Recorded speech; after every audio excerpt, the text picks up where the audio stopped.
fois ailleurs. La légitimité de l'État hébreu ne peut être l'objet d'un débat.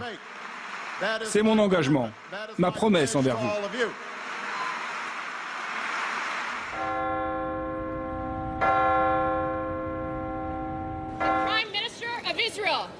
Cette année, au lendemain du gala de l'AIPAC, Benjamin Netanyahou s'est rendu au Congrès. Il est l'un des rares chefs de gouvernement étrangers à y avoir été invité une seconde fois. Accueil triomphal, même si son discours va à l'encontre des positions traditionnelles de la diplomatie américaine. Dans le cadre d'un véritable accord de paix, un accord qui mettra fin au conflit, certaines colonies seront en dehors des frontières d'Israël. Ces frontières doivent être négociées. Ces frontières seront différentes de celles de juin 1967.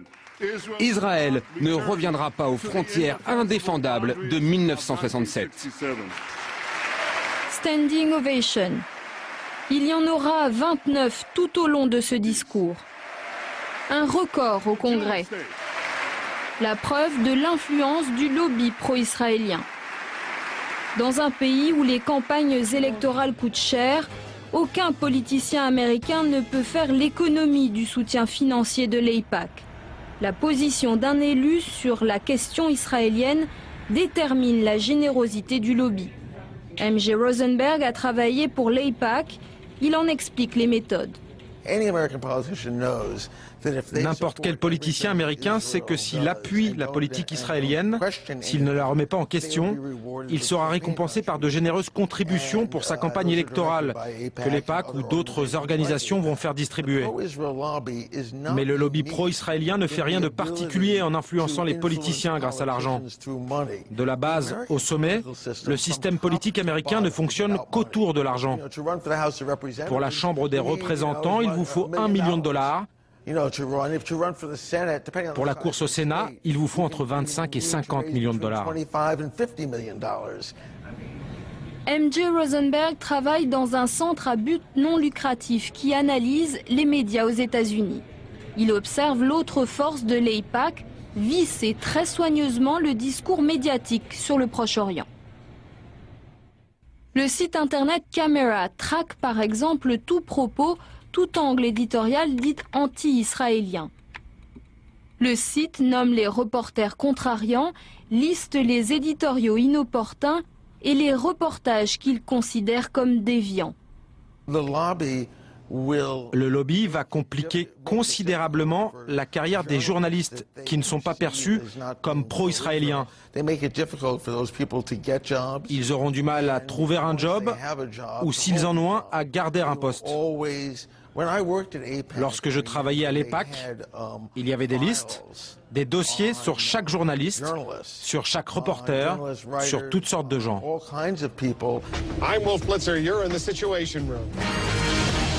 Mais on n'est jamais mieux servi que par soi-même. À CNN, le présentateur vedette Wolf Blitzer décroche régulièrement des exclusivités sur Israël. Son réseau de contacts est exceptionnel. Il faut dire que ce journaliste, a priori neutre, est un ancien membre de l'AIPAC. Il a pu y peaufiner son carnet d'adresses. La communauté juive américaine est naturellement sensible au sort de l'État hébreu. Mais les juifs, majoritairement démocrates, ne représentent qu'1,75% de la population des États-Unis. Réduire le soutien américain à Israël au seul poids de cette communauté serait une erreur. Il y a aussi les chrétiens évangéliques qui sont devenus les champions de l'alliance israélo-américaine. S'estimant investis d'une mission divine, une partie d'entre eux pense avoir un devoir religieux envers Israël. Le pasteur Land est ce que l'on appelle un chrétien sioniste. L'installation, ou plutôt la réinstallation d'Israël au XXe siècle est la réalisation d'une prophétie biblique. Pour les chrétiens évangéliques, les Juifs sont le peuple choisi par Dieu. Dieu bénit ceux qui bénissent les Juifs et Dieu maudit ceux qui maudissent les Juifs. Si nous voulons que Dieu bénisse l'Amérique, notre nation doit avoir une politique pro-israélienne.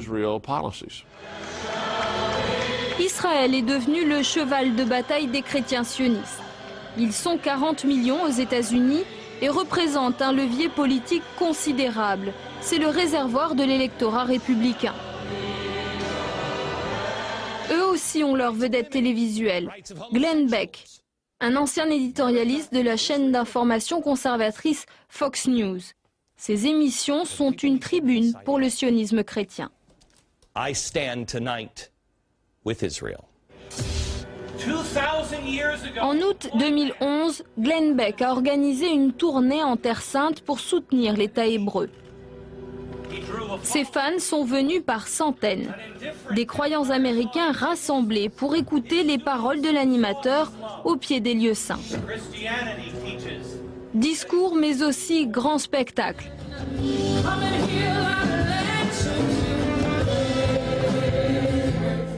L'événement est diffusé dans le monde entier. La vedette la plus applaudie, celle qui émeut le public, est le pasteur Hagi. Il est le fondateur du mouvement sioniste chrétien américain et il sait trouver les mots pour toucher son auditoire. Aujourd'hui, dans le monde libre, notre plus grande gloire, c'est de dire « Je suis un Israélien ».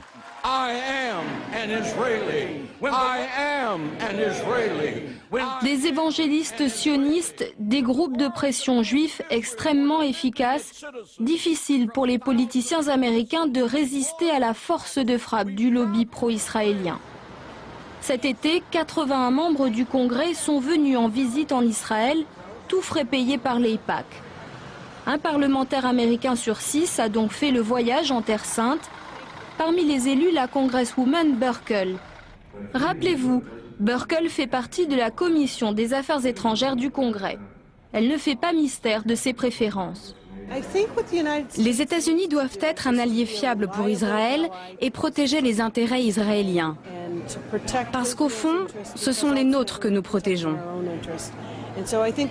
Voilà notre message à la Palestine. Si vous persistez en allant à l'ONU réclamer un État, nous allons cesser de vous financer.